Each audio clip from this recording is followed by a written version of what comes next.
na karibu tena kwenye kozi ya Forex kwa Kiswahili ambayo ni mwendelezo wa vipindi ambavyo tumekuwa tunaendelea navyo tangu ni zaidi ya miezi mitatu mpaka sasa miwili. Nafikiri zaidi ya miezi miwili, unaweza kuwa ni mwezi wa tatu. Tunaendelea na vipindi ambavyo ni mara kwa mara vinawekwa YouTube.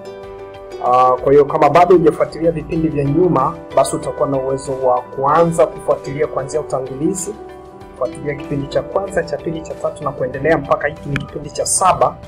Kwa hiyo kuna vipindi 6 viko nyuma hapo. Kwa hiyo kama bado hujavitazama hivyo, unaweza kurudi kutazama vipindi vya nyuma kabla kukitazama hiki.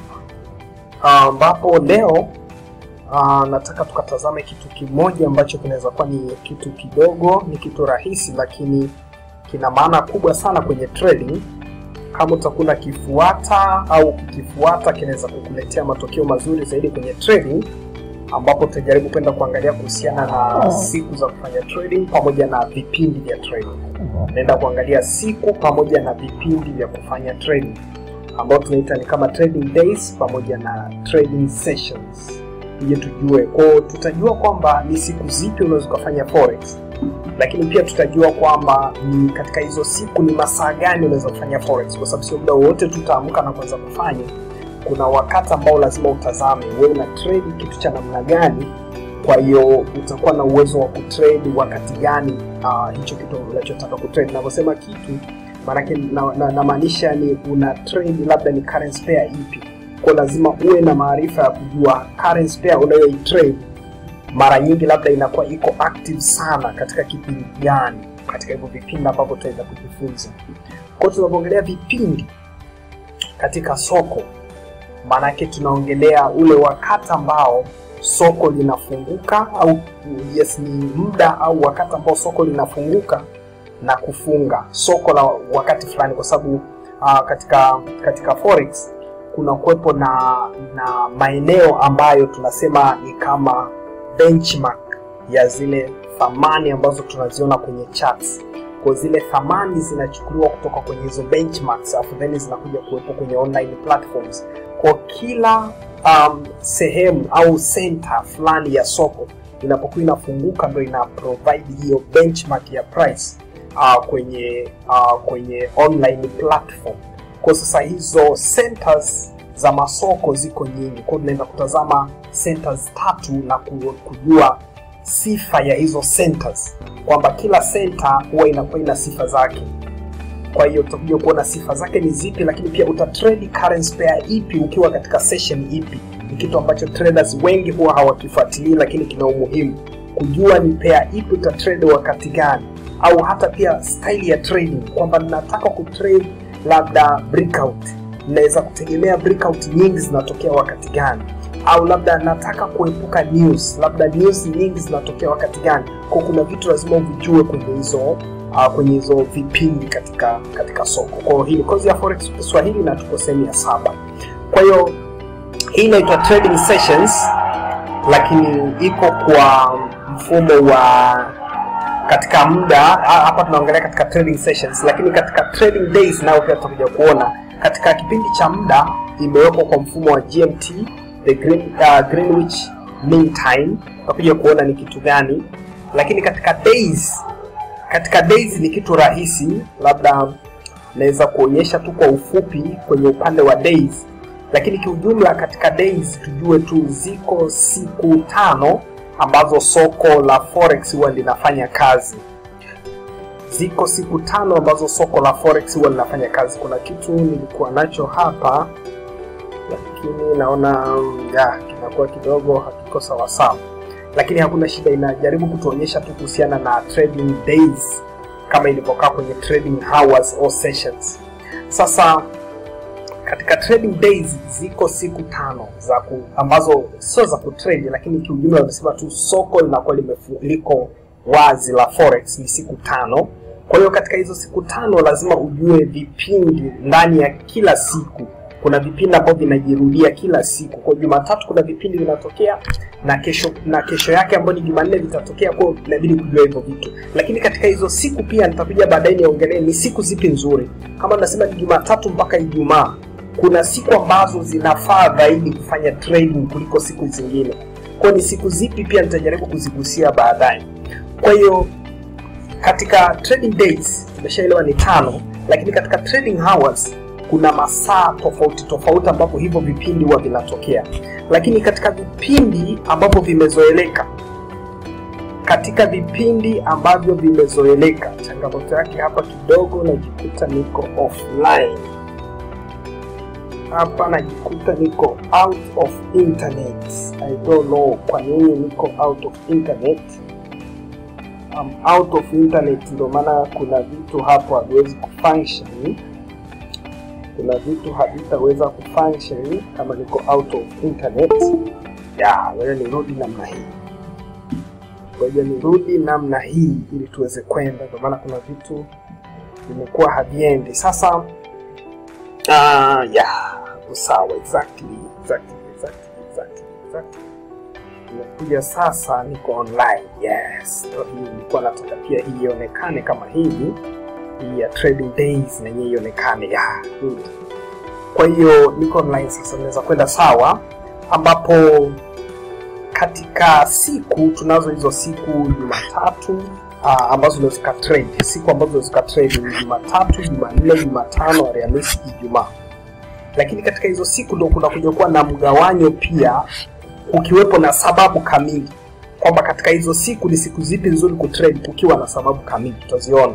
Lakini katika vipindi vinavyotokea kwenye kila siku tuna masaa yako kwa mfumo wa GMT, Greenwich Mean Time. Hasa GMT ni kitu gani? Nataka kwanza tujue hapo. Tutakapokuwa tunasoma masaa kwamba kuna kipindi hiki na hiki kinatokea masaa fulani, tuwe tunajua kwanza hayo masaa ambayo tunayaweka kwa mfumo, ambayo yanawekwa kwa mfumo mara nyingi wa GMT ni kitu gani. Always GMT, Greenwich Mean Time, ni muda ambao unatumika kwa reference kutoka kwenye masaa ya maeneo tofauti tofauti ambao tunaita kama local time. Local time ndio ule muda wa eneo ambalo ulipo, ambao inafanywa reference na ule muda wa Greenwich, ambapo kila eneo lina muda tofauti kutoka kwenye Greenwich Mean Time, ambapo kwa Tanzania nafikiri na kwa East Africa kiujumla maeneo mengi tunakuwa tuko masaa matatu mbele ya Greenwich Mean Time. Kwa kama tuko masaa matatu mbele ya Greenwich Mean Time, kwa ukipewa muda wa Greenwich inabidi uongeze masaa matatu mbele ndio utapata ule muda wako ambao tunaita kama local time. Haya, kwa hiyo kama ni hivyo tunakuja kuviona vipindi, viko vingi lakini tutaongelea zaidi vipindi vitatu. Hivyo vipindi vya masoko, ambapo kuna kipindi cha kwanza ambacho tunaweza kuanza nacho ni Asian session, ambao hii center yake ni Tokyo, kwa wakati mwingine unaita kama Tokyo session. Lakini pia kuna kipindi kingine ambacho ni European, na kipindi kingine kinajulikana kama European session, ambapo European session center yake ni London. Lakini pia bado tuna kipindi kingine ambacho ni American session, na kipindi kingine ambacho ni American session, ambapo American session center yake ni New York. Kwa hivi ndio vipindi vitatu ambavyo nitavizungumzia kiundani, kujua pair ipi utatrade kipindi gani na kipindi kinaanza masaa gani mpaka masaa gani. Lakini vipindi vingine vipo pia kama Moscow session, Australian session viko pia, lakini vipindi vidogo, vipindi ambavyo tunaweza kuvizungumzia kiundani sana ni vitatu nilivyovitaja hapa. Kwa hiyo tukitazama kwenye hii kama table nilionayo hapa, inajaribu kuonyesha masaa lakini na vipindi mbalimbali kati ya vile nilivyokuwa nimevitaja. Kuna London session ambayo ni European, kuna New York session ambayo ni Tokyo, ni New York, ni American, lakini pia kuna Sydney ambayo ni yenyewe ni minor, Sydney session Australian, lakini kuna Tokyo session ambayo ni Asia. Kwa hivi ni vipindi mbalimbali lakini vimegawanyika katika hayo masaa tofauti. Kwa hiyo mfano tukianza na London session, labda tuanze na au tuanze kwanza na Asian kulingana na vile mimi nimetaja Asian session. Labda wakati soko limefunguka ni muda gani linakuwa lina operate ndani ya Asian session, au ni muda gani soko la Tokyo linakuwa limefunguka. Kwa utakuja kuangalia okay, Tokyo session inaonekana kurange kuanzia hili eneo hapa. Hii ni Tokyo. Hii hapa Tokyo session ina range mpaka hapa, ambapo ukisoma masaa yake hapa kwa juu, ukisoma maybe naweza kuongeza kidogo hii peni. Ukisoma masaa yake kwa juu hapa mpaka pale inapoishia, inaonekana Tokyo session inaanza 24 o'clock inaenda kuishia 8 o'clock. Inaanza 24 o'clock inaenda kuishia 8 o'clock. 24 o'clock manake hii ni katika masaa 24, manake ni saa 6. Hii ni katika masaa 24, manake hii ni saa 6, ni saa 6 kamili za usiku ndio inafunguka Tokyo session. Kwa inapofunguka Tokyo session saa 6 za kamili za usiku, hiyo ni GMT. Kwa tukitaka kujua kwa masaa ya East Africa au Tanzania, manake inabidi tuongeze 3 hours. Kwa kutoka saa 6 manake ni saa 7, saa 8 mpaka saa 9. Kwa saa 9 za usiku, saa 9 kamili za usiku ndio muda ambao kwa Tanzania tunakuwa tuko ndani ya Tokyo session, ambayo hii itaenda mpaka saa 2 kamili asubuhi, ambayo inakuwa ni sawasawa na saa 5. Saa 2 kamili asubuhi ni sawasawa na saa 5 kamili asubuhi.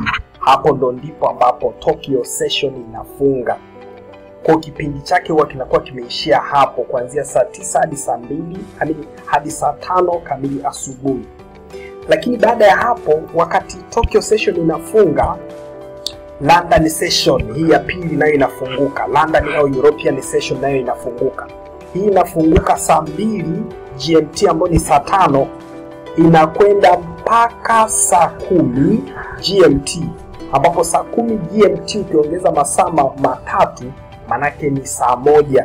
Kwa hii itakwenda mpaka saa 1 ambayo tunaweza kutumia masaa 24, saa 1 ambayo ni 19 o'clock.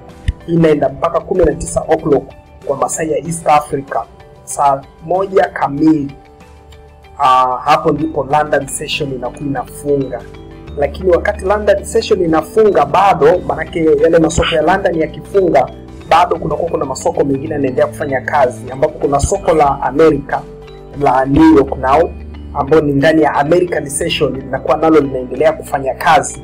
Lakini linapokuwa wakati London session inafanya kazi, maeneo fulani katikati yake huwa na New York session inafunguka. Kwa masoko mawili kufunguka kwa wakati mmoja na kufanya kazi kwa wakati mmoja, ambao tunaita kama yame-overlap, yameingiliana. Kwa kuna mwingiliano huu unatokea kati ya London session na New York, ambapo huwa inatokea wakati London session ikiwa bado inafanya kazi, New York session huwa nayo inakuwa imefunguka, ambapo New York session inafunguka saa 7 GMT na inaendelea kwenda mpaka, kwa kawaida ni mpaka saa 4. Kwa kawaida ni mpaka saa 4 GMT. Kwa kawaida ni mpaka saa 4 GMT. Kwa inakwenda kwa hicho kipindi chote mpaka usiku kabisa, ambapo now ukija kuangalia hii ni GMT. Saa 7 GMT manake ni sawasawa na saa 10. Saa 10 katika muda wetu wa East Africa na Tanzania kiujumla. Na hapa inapokuwa ni saa 4, ni saa 3 nao. Saa 3 hiyo ni sawasawa na saa 5, ambapo saa 6 kuna baadhi ya masoko huwa yanafunga kabisa, kutakuwa hakuna activity. Saa 6 za usiku. Hapa ni saa 5, hapa ni saa 5 kamili, lakini mara nyingi tunaangalia saa 4, tunaangalia saa 6. Hapa ni saa 5, lakini kwa kawaida ni saa 6 kasoro ndo masoko yanaacha kufanya kazi. Baadhi yanafungwa kabisa, hayafanyi kazi mpaka inapokuja kuanza siku nyingine kuanzia saa 7. Lakini kwa ujumla hii ndio muda ambao hivi vipindi vikuu vitatu vinafanya kazi. Kwa hiyo wakati hivi vipindi vikuu vinafanya kazi, kuna wakati ambao ni mzuri kufanya trading ndani ya siku husika. Nitakuja mwishoni kuonyesha ni siku zipi unafanya trading, lakini ndani ya siku tu moja, labda ni Jumatatu au Jumanne, ndani ya hiyo siku kuna vipindi ambavyo ni vizuri zaidi kufanya trading. Lakini hiyo itaendana pia na aina ya trader, wewe unakuwa ni trader wa mtindo gani. Lakini katika ujumla wa trading, always kila mara tunategemea mtu atrade wakati soko liko active zaidi, linatembea zaidi. Ndio muda ambao unaweza kuwa ni mzuri kutrade, utatengeneza profit nyingi kama soko linatembea zaidi, liko active. Kwa kipindi ambacho soko huwa linakuwa liko active zaidi ni kipindi cha kuanzia saa 2 kamili GMT mpaka saa 4. Ni kipindi ambacho angalau ndio kunakuwa kuna tunaita kama movement kubwa. Hiki ndio kipindi ambacho ni angalau tunaweza kusema kuna movement kubwa, saa 2 kamili mpaka saa 4, ambao hii ni sawasawa na ile, hii ni GMT. Haya masaa ninayoweka hapa ni ya GMT. Labda kama mtu anashindwa kuconvert hizi GMT, unaweza kutumia hapa kwenye Google yako ukatazama, unaweza kaenda kwenye kupata conversion ya hizo time, kwa sababu kuna wakati tunatumia GMT, sometimes tunatumia EST, Eastern Standard Time. Kwa mfano kwa GMT, ukiingia tu kwenye Google yako ukasearch pale converter, itakuonyesha. Mfano hapa saizi inaonyesha GMT ni saa 9, saa 10 kasoro dakika 4, lakini local time ambao ndo muda wangu ni saa 1 kasoro dakika 4. Kwa kuna hiyo tofauti ya masaa kadhaa ya local hapo. Kwa hiyo ndio ni tofauti kati ya GMT na local time kwa wakati huu ambao mimi nilipo. Lakini sometime mwingine inaweza kuwa katika Eastern Standard Time, kwa hiyo pia inaweza kutumika hiyo pia, ambapo tofauti kwenye Eastern Standard Time ni kama masaa 7 kutoka kwenye muda wangu kwenye local time yangu. Eastern Standard Time ni saa 5 AM, ni asubuhi. Lakini my local times hizi ni saa 12, kwa ni masaa kama 7 mbele. Kwa hiyo kama unashindwa convert hizo, unaweza kutumia hizo online platforms ambazo zinaweza kukusaidia kujua muda halisi ambao unapatikana. Kwa hiyo saa 2 GMT manake ni saa 5 asubuhi, ndio muda ambao mzuri sana kuweza kuanza kufanya hizo trading activities zako. Na hii saa 4 kamili manake ndio tunategemea ile nguvu inakuwa ile speed ya soko inakuwa inapungua, manake ni muda ambao soko linakuja, kama ni labda wale watu wana trade gold, unakuta ikifika saa 6 gold inafunga. Kwa hiyo ikifunga ule muda inakuwa ndio imemaliza ile session ambayo iko na speed kidogo. Lakini ukiachana na kwamba saa 2 GMT mpaka saa 4 soko liko faster, lakini kuna muda ambao sasa linakuwa liko faster zaidi, muda ambao ndio pia unaweza trade zaidi, na tutakuja kuona ni pair zipi unaweza trade muda huo. Mara nyingi kuanzia saa 7 kamili GMT mpaka saa 10 kamili GMT ni muda ambao ndio mzuri zaidi, yani soko linakuwa liko na movement nzuri sana. Ambapo huu muda ambao tunasema soko liko na movement nzuri sana ni ule muda ambao vipindi vinaingiliana. London session inakuja kuingiliana na New York session saa 7 GMT, ambapo itakwenda inaingiliana mpaka saa 10 GMT. Baada ya hapo huku inabakia New York session peke yake, na huku mwanzo ilikuwa ni London session peke yake. Kwa tunachoangalia sisi ni hichi kipindi ambacho masoko mawili yamefunguka kwa wakati mmoja. Hiki ndio kipindi kizuri kutrade ambacho kina speed nzuri zaidi. Lakini tutakuja hapa kuangalia kuhusiana na sifa za sessions, ndio tutakuja kujua katika kipindi hicho ambacho soko linafanya movement nzuri, labda hii ya saa 2 mpaka saa 4 na hii specific zaidi ya saa 7 mpaka saa 10 GMT. Je, utakuwa na trade instruments za mtindo gani au currency za mtindo gani? Hicho ni kitu ambacho tunakiangalia kwenye tunaita kama characteristics au sifa za zile trading sessions au vipindi. Kila kipindi kina sifa zake. Kwa kwenye hizo sifa ndo tunakuja kuona pia ni currency pair gani utakuwa na uwezo wa kuitrade kwa wakati huo wa hicho kipindi. Alafu mwishoni kabisa nitakuja kueleza kuhusiana na trading days, mwishoni siku, kwamba siku zipi ni nzuri na kwa sababu gani hizo siku ni nzuri kufanya trading, hiyo nakuja kueleza mwishoni. Sasa hizi nataka nizungumzie tu kuhusiana na hizi sifa za kila session. Kwa hiyo katika sifa tukianza na Asian session. Tukianza na Asian session, ambayo Asian session yenyewe huwa inakuwa masaa yake ya kufunguka huwa tumeshaangalia kwenye masaa always, sitaweka hiyo kwenye sifa, lakini kikubwa ni kwamba katika sifa zake ni session ambayo yani imetulia zaidi. Tunaweza kama a very quiet session. Yani kwa mara nyingi sana hiyo inakuwa imetulia. Movement ya thamani inakuwa iko smooth. Kama ni trend, basi inakuwa imehold ile trend inaenda nayo. Hiyo ni kwenye Asian session, ambapo always pair nyingi huwa zinakuwa zinatembea polepole. Sifa nyingine kubwa ni kwamba pair nyingi wakati huu zinakuwa ziko polepole, zinafanya slow movement. Kwa hiyo kwa baadhi ya traders ile slow movement inaweza kuwa ni nzuri sana. Day traders kwa mfano, hiyo inakuwa slow movement ile ni nzuri sana kuifuatilia na kuweza kuhold hizo trades na kufanya trades hapo.